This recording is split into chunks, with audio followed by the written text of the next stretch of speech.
സംസ്ഥാനത്ത് SIR കരട് പട്ടിക പ്രസിദ്ധീകരിച്ചു. 24,08,503 പേർ പട്ടികയ്ക്ക് പുറത്ത്. 6.5 ലക്ഷം പേരെ കണ്ടെത്താൻ കഴിഞ്ഞില്ല. കരട് പട്ടിക രാഷ്ട്രീയ പാർട്ടികൾക്ക് കൈമാറി. ഇന്നു മുതൽ ജനുവരി 22 വരെ പരാതി നൽകാം. പരാതി പരിശോധിക്കാൻ 1000-ഓളം ഉദ്യോഗസ്ഥരെന്ന് മുഖ്യ തിരഞ്ഞെടുപ്പ് ഓഫീസർ. ശബരിമല സ്വർണ്ണക്കൊള്ളയിൽ ഞെട്ടിക്കുന്ന വെളിപ്പെടുത്തലുമായി വിദേശ വ്യവസായി. 4 പഞ്ചലോഹ വിഗ്രഹങ്ങൾ കടത്തിയെന്നും വാങ്ങിയത് പുരാവസ്തു കടത്ത് സംഘാംഗമായ ചെന്നൈ സ്വദേശിയെന്നും മൊഴി.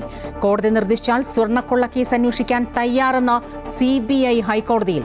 അന്വേഷണത്തിൽ SITയുടെ മേൽ സമ്മർദ്ദമെന്ന് VD സതീശൻ. പിടിയിലായ പ്രതികളെ CPM-ന് ഭയമെന്ന് രമേശ് ചെന്നിത്തല. അഴിമതി കേസിൽ പ്രതിയായ ജയിൽ DIG MK വിനോദ് കുമാറിന് സസ്പെൻഷൻ.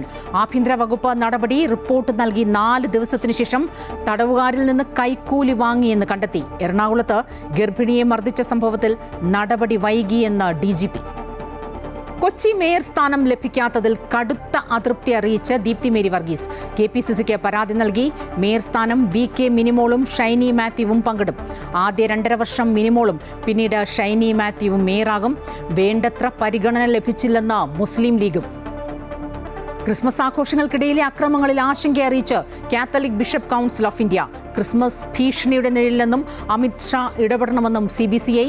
BJPയുടെ യഥാർത്ഥ മുഖം പുറത്തുവരുന്നുവെന്ന് KC വേണുഗോപാൽ. യഥാർത്ഥ വിഷയങ്ങളിൽ പ്രതികരിക്കാതെ കോൺഗ്രസ് വടക്ക് നോക്കി യന്ത്രമായി എന്ന് ഷോൺ ജോർജ്.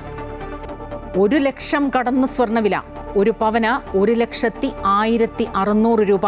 ഇന്ന് കൂടിയത് 1,760 രൂപ. ഇനിയും വില ഉയരുമെന്ന് വിദഗ്ധർ.